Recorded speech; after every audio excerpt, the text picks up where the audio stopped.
Hello everyone, welcome to study IQ. Study IQ के इस video में हम करेंगे स्टैटिक जीके का एक इम्पॉर्टेंट टॉपिक जो है रिवर्स ऑफ द वर्ल्ड, यानी दुनिया की जो विभिन्न नदियां हैं उन पे भी हम एक नज़र डालेंगे। तो चलिए वीडियो को शुरू करते हैं। सबसे पहले आपको यह पता होना चाहिए कि दुनिया में जो सबसे लंबी नदियां हैं वो कौन सी हैं। तो यहाँ पे इसी ऑर्डर में आपको याद रखना है। दुनिया की सबसे लंबी नदी है नील नदी, 6,650 किलोमीटर इसकी लंबाई है और अफ्रीका की नदी है, अफ्रीका में बहती है। दूसरे नंबर पे है अमेज़न।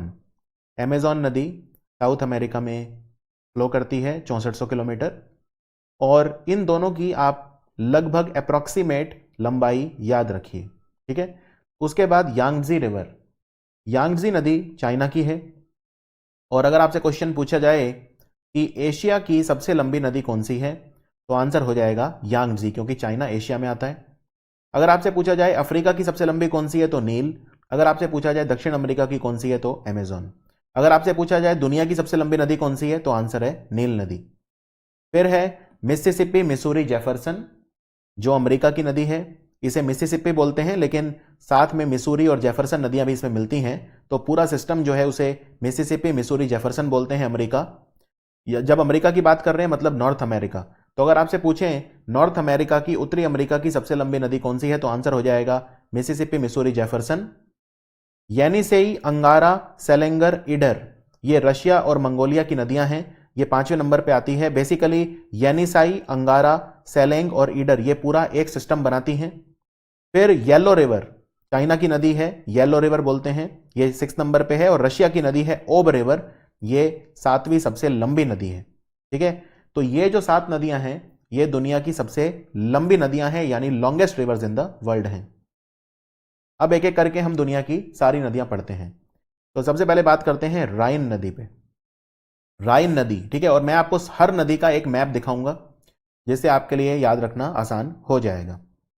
तो राइन नदी को आप ध्यान से देखिए। पहले मैं मैप दिखाता हूं आपको, ये मैप है, इसमें आप कई सारे कंट्री देख सकते हैं यूरोप के। ये यूरोप है, ये फ्रांस है, ये जर्मनी है, फिर यहाँ पे नीचे ये इटली है, और ये जो देश है ये स्विट्ज़रलैंड है। उसके बाद आप यहाँ पे देख सकते हैं कि ये जो नदी है ये यहाँ कहीं से निकली, ये स्विट्ज़रलैंड में यहाँ पहाड़ों से निकली, फिर ये नॉर्थ की तरफ फ्लो कर रही है। तो ये फिर यहाँ पे ऐसे फ्लो कर रही है जर्मनी में पूरा इस तरह से, और नेदरलैंड होते हुए फिर ये गिर गई नॉर्थ सी में, राइट। तो नदी कोई भी जब आप याद रखें तो ये याद रखिए कि उसका उद्गम कहाँ से हुआ, यानी वो नदी निकली कहाँ से और वो गिर कहाँ पे रही है, राइट। और उसके किनारे अगर कोई इंपॉर्टेंट शहर है तो वो भी याद रखा जा सकता है। तो यहाँ पे हम सबसे पहले दोबारा देखते हैं कि जो राइन नदी है वो कहाँ फ्लो करती है। स्विट्जरलैंड से निकली, उत्तर की तरफ जा रही है, जर्मनी को फ्लो करते हुए नेदरलैंड और फिर नॉर्थ सी में गिर जाती है। तो अब पढ़ना आसान हो जाएगा। तो राइन नदी कहाँ से निकलती है, स्विट्जरलैंड में जो एल्प्स के पहाड़ हैं वहाँ से निकलती है, फिर नॉर्थ में जाती है, फिर जर्मनी और नेदरलैंड में फ्लो करती है और नॉर्थ सी में गिर जाती है। 1230 किलोमीटर लंबी है, ये लेंथ आपको याद नहीं रखनी है। और बहुत खूबसूरत नदी है, बहुत सारे जर्मनी में जो बड़े बड़े किले हैं, फोर्ट हैं, वो इसके किनारे हैं, ये भी ध्यान रखिए। तो टूरिज्म पॉइंट ऑफ व्यू से बहुत इंपॉर्टेंट है। जर्मनी जो भी घूमने जाता है, राइन नदी के आसपास के जो किले हैं बहुत ज़्यादा सीनिक ब्यूटी है। इसके किनारे जो शहर हैं उनमें आप देख सकते हैं कोलोन, कोलोन बहुत बड़ा शहर है जर्मनी का। डसलडॉर्फ ये भी जर्मनी में है, रॉटरडैम नेदरलैंड में है, स्ट्रासबर्ग और बेजल, बेजल जो है ये स्विट्जरलैंड में है। तो ये इंपॉर्टेंट शहर है राइन नदी के किनारे, इसमें कोई डाउट नहीं होना चाहिए। अब बढ़ते हैं अगली नदी पे जो है दानूबे नदी, यानी दानूबे रिवर। दानूबे नदी यूरोप की दूसरी सबसे लंबी नदी है वोल्गा के बाद, राइट। और ये 10 कंट्री से लगभग फ्लो करती है। तो यूरोप की जो सबसे लंबी नदी है उसको वो हम बोलते हैं वोल्गा, और 10 कंट्री से ये लगभग फ्लो करती है। ये निकलती है जर्मनी के ब्लैक फॉरेस्ट से और ये गिरती है ब्लैक सी में, ब्लैक सी, राइट। तो आइए इस पे नजर डालते हैं। यहां पे देखिए ये जर्मनी की वो जगह है जहां से ये निकलती है, फिर यानी कि ये मैं वेस्ट से ईस्ट की तरफ जा रहा हूं, फिर ये ऐसे जर्मनी को क्रॉस करती है, फिर ये ऑस्ट्रिया जाती है, जर्मनी का पड़ोसी ऑस्ट्रिया, और इसके किनारे ये देखिए इंपॉर्टेंट शहर है वियना जो ऑस्ट्रिया की कैपिटल है, फिर ये ब्राटिस्लावा जो स्लोवाकिया की कैपिटल है ब्राटिस्लावा, फिर बुदापेस्ट यानी हंगरी की राजधानी इसके किनारे है। फिर आप आगे आते जाइए, बेलग्रेड सर्बिया की राजधानी है। तो ये ऐसे करके ये पूरा फ्लो करते हुए ब्लैक सी में गिर जाती है। तो आप एक चीज नोटिस करेंगे कि कितने इंपॉर्टेंट शहर इसके किनारे हैं, यानी बड़ी बड़ी राजधानियां। बेलग्रेड हो गई सर्बिया की राजधानी, फिर बुदापेस्ट हंगरी की राजधानी, वियना ऑस्ट्रिया की राजधानी, और स्लोवाकिया की राजधानी ब्रेटिस्लावा। ये सब जो हैं इस नदी के पाथ पे करते हैं। तो दानूबे बहुत ज्यादा इंपॉर्टेंट नदी है। तो जर्मनी से निकलती है और फिर ये बहुत लंबी नदी है, 2850 किलोमीटर। फिर ये फ्लो करती है Austria, Slovakia, Hungary, Croatia, Serbia, Romania, Bulgaria, Moldova और यूक्रेन, और ये ब्लैक सी में गिर जाती है। इसके किनारे जो इंपॉर्टेंट शहर हैं, बस ये 4 राजधानियां हैं, वियना, ब्राटिस्लावा, बुदापेस्ट और बेलग्रेड। अब हम आते हैं अमेजॉन नदी पे। अमेजॉन नदी अगेन सुपर सुपर इंपॉर्टेंट है और साउथ अमेरिका में फ्लो करती है। तो ये नदी जो है, अगर मैं बात करूं पानी के हिसाब से, यानी कितना पानी ये हर रोज गिरता है, तो उसके हिसाब से तो सबसे बड़ी नदी हो गई है। लेकिन लंबाई में ये दूसरे नंबर पे आती है नील नदी के बाद। तो नील के बाद दूसरे नंबर पे सबसे लंबी नदी है अमेजॉन, 6400 किलोमीटर इसकी लंबाई है। ये निकलती है पेरू से। पेरू में कुछ ग्लेशियर फेड लेक हैं, कुछ झील हैं, जो हिमनद से ओरिजिन है इसका पेरू में, और ये गिर जाती है अटलांटिक ओशियन में। पेरू, कोलंबिया और ब्राजील में ये फ्लो करती है। आइए डायग्राम में देखते हैं। ये देखिए, ये दक्षिण अमेरिका है, ये ब्राजील है, ये पेरू है और ये कोलंबिया है। तो ये नदी कैसे फ्लो करती है? ये कुछ ऐसे फ्लो करती है, यानी पेरू से निकली, फिर कोलंबिया में एंटर करी, फिर ब्राजील को पूरा ट्रेवर्स करके, और ये यहां गिर गई अटलांटिक ओशियन में। अब यहां पे डायग्राम में देखिए, तो ये बेसिकली यहां से कहीं से निकल रही है पेरू से, फिर ये ऊपर की तरफ जाती है यानी कोलंबिया, और फिर ये ऐसे नीचे ब्राजील की तरफ ऐसे आती है, और पूरे ब्राजील को ट्रेवल करके, नॉर्थ ब्राजील जो है उसको ट्रेवल करके ये अटलांटिक ओशियन में गिर जाती है। तो अमेजॉन नदी कहां पे गिरती है? ये बहुत बार आ चुका एग्जाम में, अटलांटिक ओशियन में गिरती है। इसके किनारे कोई बहुत इंपॉर्टेंट शहर नहीं है, जैसे पेरू का इक्विटॉस, कोलंबिया का लेटिशिया, ब्राजील का मनूस और सांटारेम। तो ये कुछ शहर हैं जो अमेजॉन नदी के किनारे हैं। अब आते हैं एक और बहुत इंपॉर्टेंट नदी जो है मैकोंग रिवर, क्योंकि इंडिया के लिए इंपॉर्टेंट है। ब्रह्मपुत्र है वो भी इसी के पास से निकलती है, इंडस और सतलुज भी इसी के पास से निकलती हैं। यानी मैं बात कर रहा हूं अगेन तिब्बत की, क्योंकि ये सारी नदियां तिब्बत से निकलती हैं। ब्रह्मपुत्र, इंडस, सतलुज वगैरह सब तिब्बत से निकलती हैं, कैलाश मानसरोवर के पास से निकलती हैं। तो मैकोंग नदी भी वहीं से निकलती है, तिब्बत के पठार से, तिब्बतन प्लेट्यू से, और साउथ चाइना सी में गिरती है। तो ये एक्चुअली मैकोंग रिवर जो है ये आसियान कंट्रीज को ड्रेन करती है मेनली। चाइना को तो करती है ऑब्वियसली, तिब्बत चाइना का पार्ट है, लेकिन आसियान कंट्रीज को भी करती है। और आपने एक Mekong Ganga corporation, Mekong Ganga cooperation एक संगठन है। तो मैकोंग गंगा कोऑपरेशन जो ऑर्गेनाइजेशन है वो भी इसीलिए है कि जो कंट्री जिनमें मैकोंग फ्लो करती है और इंडिया, उनका आपस में म्यूचुअल कोऑपरेशन होना चाहिए।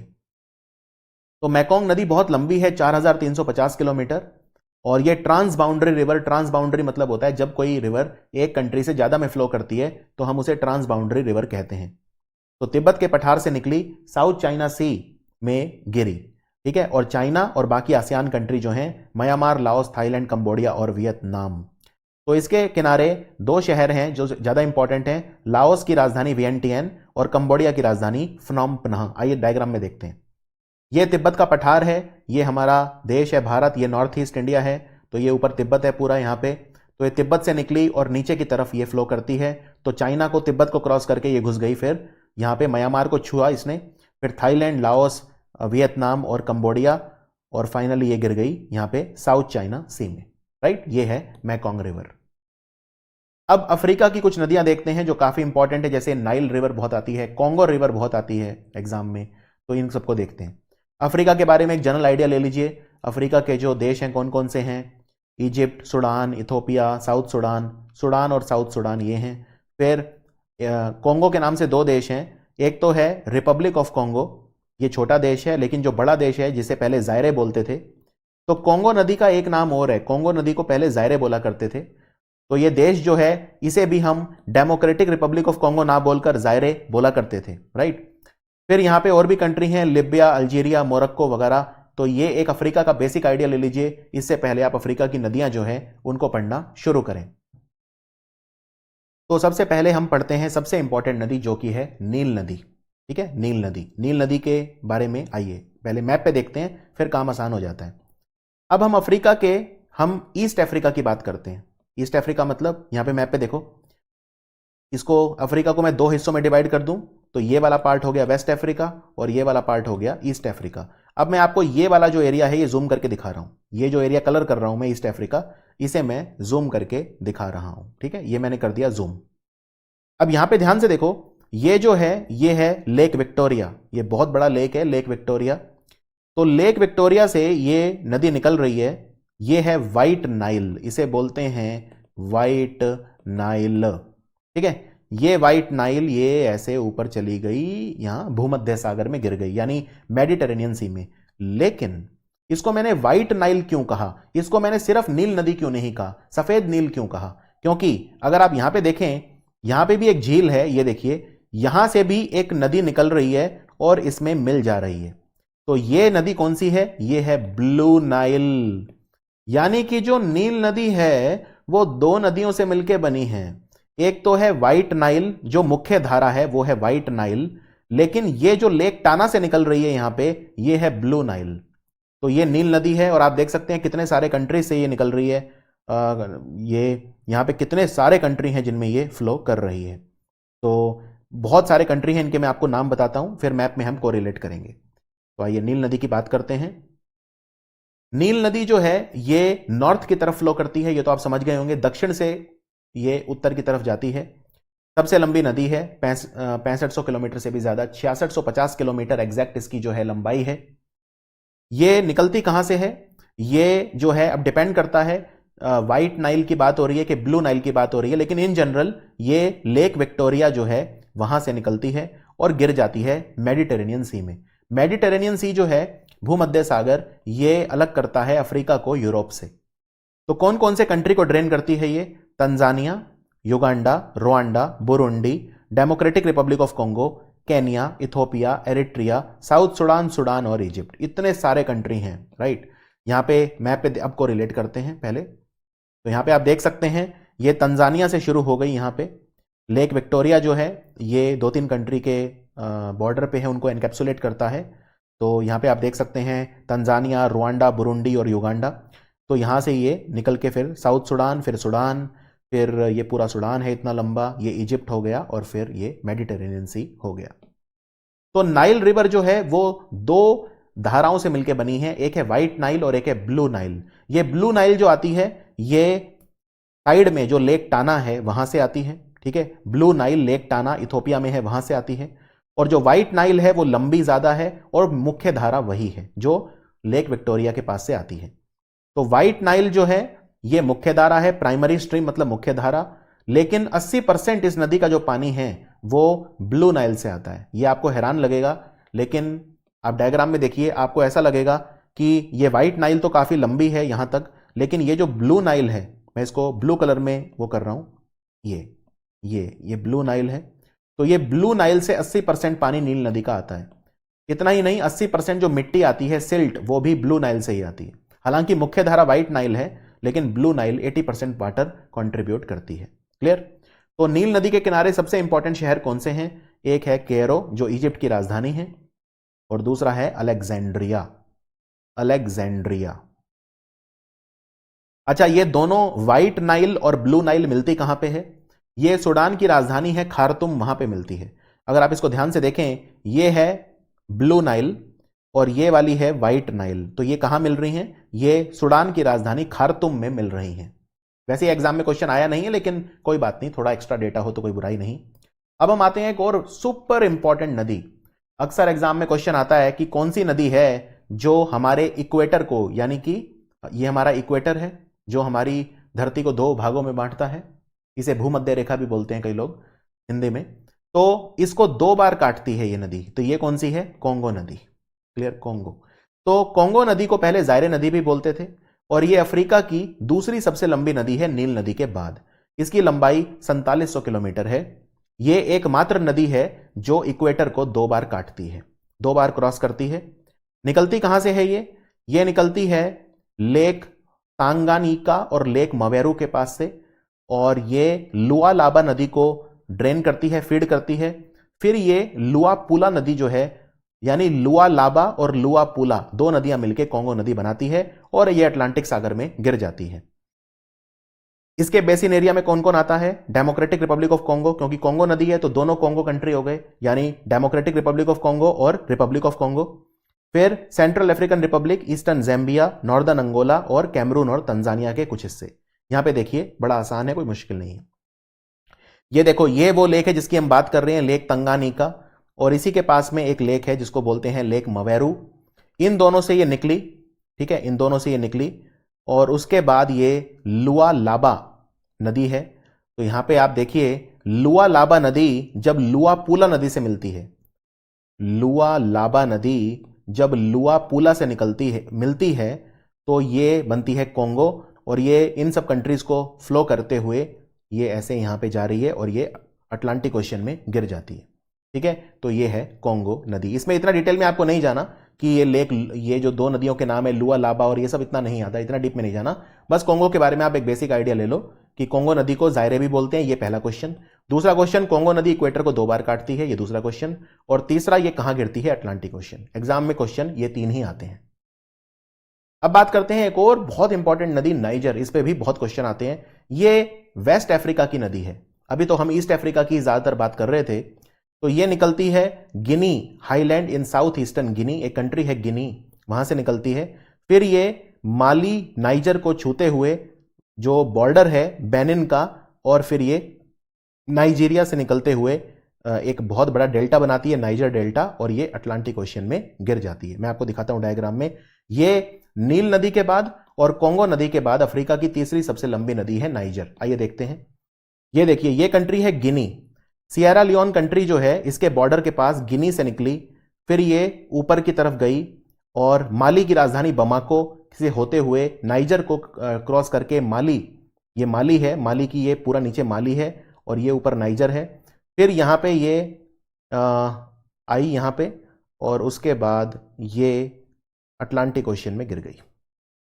ठीक है, डेल्टा बना के गिरी है, इसलिए ये नदी फैल रखी है तो डेल्टा बनाया हुआ है। तो एक बार दोबारा देख लेते हैं। ये जो नदी है गिनी से निकली, फिर ये माली, नाइजर, बेनिन और नाइजीरिया को फ्लो करते हुए फाइनली अटलांटिक ओशन में गिर जाती है, और अफ्रीका की तीसरी सबसे लंबी नदी ये है। क्लियर? अब बात करते हैं एक और नदी जो अफ्रीका की चौथी सबसे लंबी नदी है, ज़ैम्बेज़ी। और इस नदी को मैं सिर्फ इसलिए पढ़ा रहा हूं क्योंकि ज़ैम्बेज़ी नदी जो है वो विक्टोरिया फॉल बनाती है, विक्टोरिया फॉल बनाती है ज़ैम्बेज़ी नदी, इसलिए इंपॉर्टेंट है। यह चौथी सबसे लंबी नदी है अफ्रीका की। इसकी लंबाई लगभग उतनी है जितनी गंगा नदी की है, 2574 किलोमीटर।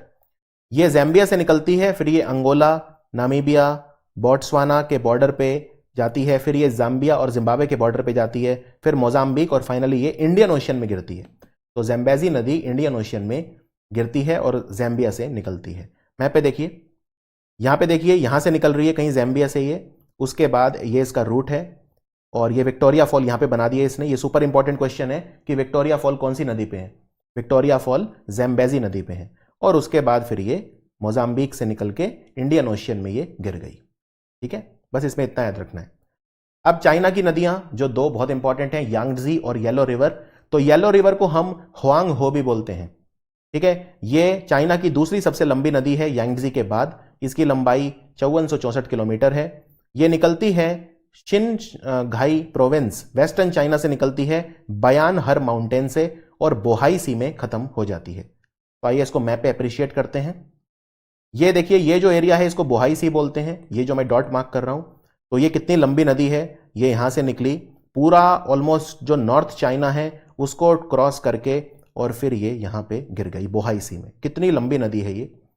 तो इसको येलो रिवर या हुआंग हो भी बोलते हैं। ये चाइना की दूसरी सबसे लंबी नदी है यांगजी के बाद।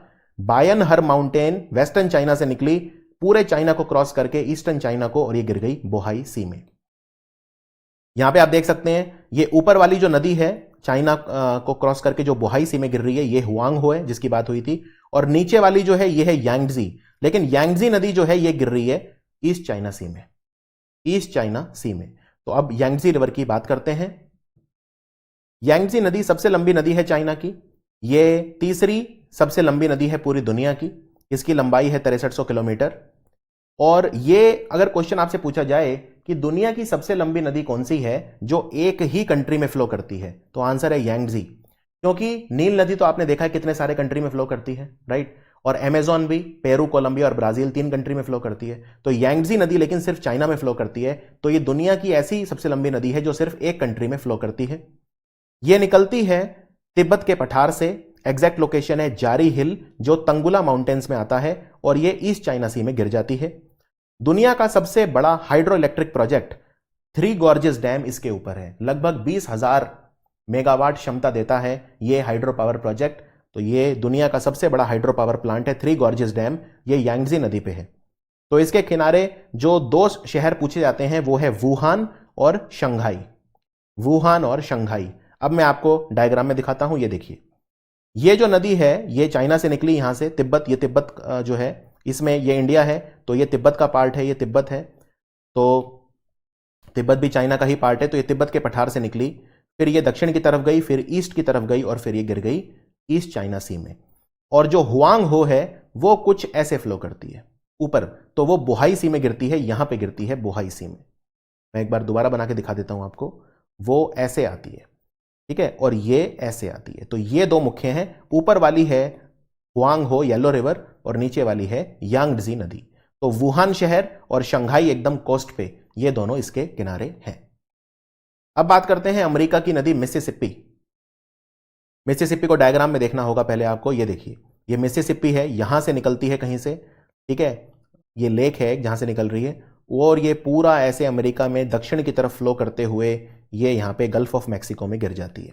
ये है मिसिसिपी, और इसमें मिसूरी और जेफरसन, ये नदी जो देख रहे हैं आप, ये है मिसूरी, और एक नदी और है जेफरसन। तो ये 2 नदियां जो हैं इसमें आके मिलती है, इसलिए इन्हें मिसिसिपी, मिसूरी, जेफरसन हम बोलते हैं। तो मिसिसिपी नदी निकलती कहां से है? ये लेक इटास्का से निकलती है, फिर ये साउथ की तरफ फ्लो करती है और गल्फ ऑफ मैक्सिको में गिर जाती है। तो यहां पे डायग्राम में देखिए, ये जो लेक है यहां पे जहां से ये निकल रही है, ये है लेक इटास्का, ठीक है। और फिर ये साउथ में फ्लो करेगी और गल्फ ऑफ मैक्सिको में गिर जाएगी। और इसकी बहुत सारी ट्रिब्यूटरी हैं, राइट। तो ये बेसिकली 2 पहाड़ हैं, उनके बीच में फ्लो करती है। एक तो रॉकी माउंटेन और एक अपलाचिया माउंटेन। रॉकी माउंटेन और अपलाचिया माउंटेन के बीच में फ्लो करती है, और इसके किनारे कुछ शहर हैं जैसे मिनियापोलिस और न्यू ऑरलियंस। अब रशिया की नदियां पढ़ते हैं। तो रशिया में आपको कौन कौन सी नदियां पढ़नी है? रशिया के बारे में आपको थोड़ा आइडिया होना चाहिए। देखिए, वोल्गा नदी है, रशिया की सबसे बड़ी नदी है वोल्गा, ये तो आपको जरूर पढ़नी है। कैस्पियन सी में गिरती है ये। फिर उसके बाद ये नदी है जो ओब नदी, कारासी में गिरती है। ओब में ये इल्टाइश भी मिल जाती है, तो ओब नदी भी बहुत बड़ी है। येनिसेई नदी मैंने आपको बताई थी, बहुत इंपॉर्टेंट है येनिसेई नदी, ठीक है, येनिसेई। फिर ये यहां पे कुछ और भी नदियां हैं, तो इनको एक एक करके हम पढ़ते हैं। आइए रशिया की नदियां देखते हैं। पहले वोल्गा। तो वोल्गा रिवर कहां फ्लो करती है, ठीक है, इसके लिए अलग से डायग्राम देखते हैं। ये रशिया है पूरा इतना बड़ा, तो ये वेस्टर्न रशिया में फ्लो करती है। और यहां पे आप देख सकते हैं ये नदी यहां पे निकली कहीं से, और ये ऐसे नीचे आके कैस्पियन सी में गिर गई। यहां पे देखिए दोबारा, ये वोल्गा नदी आई ऐसे, और ये यहां पे ये कैस्पियन सी में आके यहां पे ड्रेन कर गई, ठीक है। तो वोल्गा नदी कहां फ्लो करती है? वोल्गा नदी सबसे लंबी नदी है यूरोप की। ये सेंट्रल रशिया से साउथ रशिया की तरफ फ्लो करके कैस्पियन सी में गिर जाती है। इसकी लंबाई 3531 किलोमीटर है। ये नेशनल रिवर ऑफ रशिया भी इसे कहा जाता है। तो ये निकलती कहां से है? वोल्गा वल्डाई प्लेट्यू रशिया में जो है, और कैस्पियन सी में गिर जाती है। इसके किनारे जो शहर है, बस 2 याद रख लो, कजान और वोल्गोग्राद, जिसे पहले स्टेलिनग्राद बोलते थे, ठीक है, स्टेलिनग्राद और कजान, ये है वोल्गा। अब बात करते हैं ओब रिवर। ये सेंट्रल रशिया की नदी है। यहां पे देखिए, मैं आपको डायग्राम में दिखाता हूं।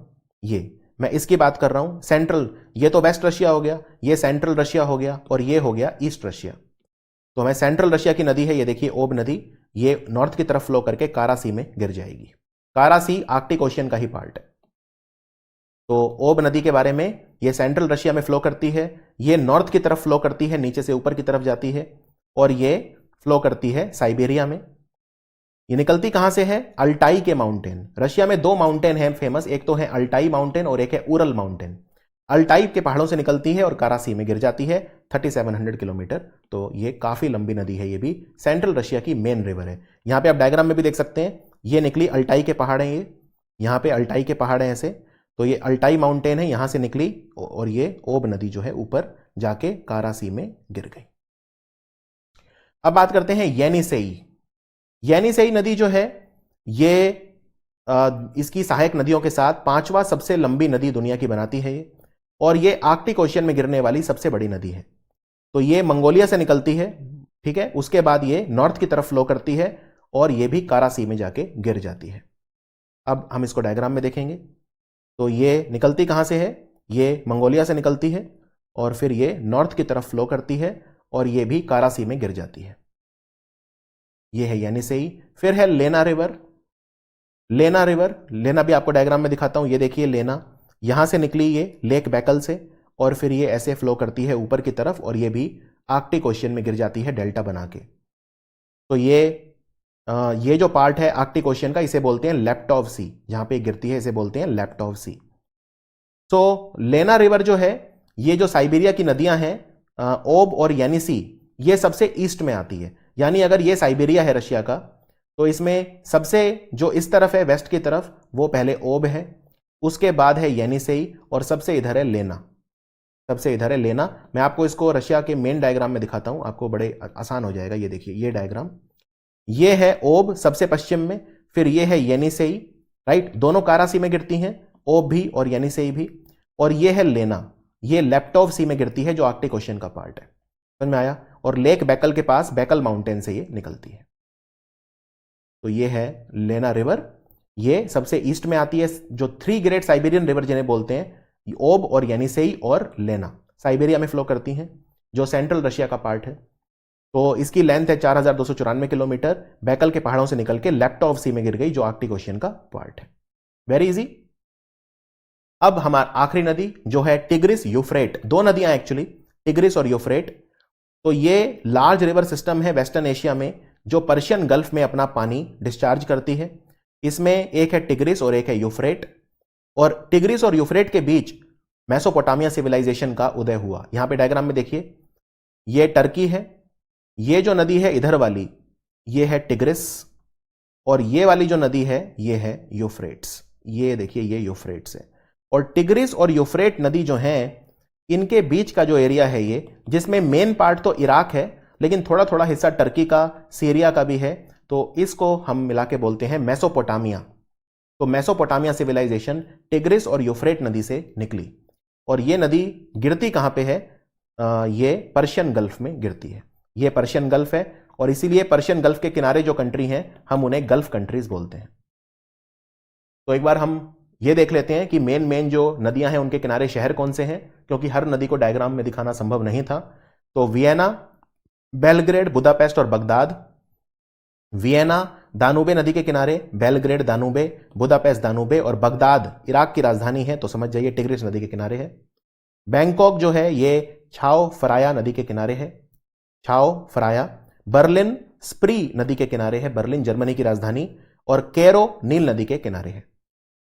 ये सीधे एग्जाम से उठाई गई चीजें हैं, इसमें सारी नदियां ही उतनी इंपॉर्टेंट नहीं है, लेकिन क्वेश्चन आ जाता है क्योंकि इंपॉर्टेंट शहर है। ढाका बांग्लादेश की राजधानी ढाका बूढ़ी गंगा नदी के किनारे है। फ्रैंकफर्ट मेन नदी के किनारे है, मेन नदी बहुत आती है एग्जाम में। फ्रैंकफर्ट जो जर्मनी का शहर है, जहां पे बहुत इंपॉर्टेंट हेडक्वार्टर्स भी हैं, जैसे डूश बैंक का या यूरोपियन सेंट्रल बैंक का, तो वो मेन नदी के किनारे है। कराची पाकिस्तान में सिंधु नदी के किनारे है, कराची। काठमांडू नेपाल की राजधानी बागमती नदी के किनारे है, और पाकिस्तान का शहर लाहौर रावी नदी के किनारे है। पुर्तगाल की राजधानी लिस्बन टागस नदी के किनारे है, टागस है ये, टिग्रिस नहीं है, टागस है। लंदन थेम्स नदी के किनारे है, बहुत बार आ चुका है एग्जाम में। न्यूयॉर्क हडसन नदी के किनारे है, यह भी बहुत बार आ चुका है। पेरिस सियन नदी के किनारे, यह भी बहुत आ चुका है। रोम टिबर नदी के किनारे है। मॉस्को मोस्कवा नदी के किनारे है, और पोलैंड की राजधानी वार्सो विस्तुला नदी के किनारे है। वॉशिंगटन डीसी अमेरिका की राजधानी, यह पोटोमैक नदी के किनारे है, यह बहुत आता है एग्जाम में। एम्स्टरडैम एम्स्टल नदी के किनारे है, नेदरलैंड की राजधानी एम्स्टल, इसलिए इसका नाम एम्स्टरडैम है। और जापान की राजधानी टोक्यो सुमिडा नदी के किनारे है। तो यह था हमारा complete video reverse of the world, static GK का एक इंपॉर्टेंट टॉपिक। और देखते रहिए स्टैटिक जीके, ये बहुत इंपॉर्टेंट होते हैं स्टैटिक जीके, इसको कभी भी एग्जाम में छोड़ के नहीं जाना चाहिए। Thank you for watching study IQ।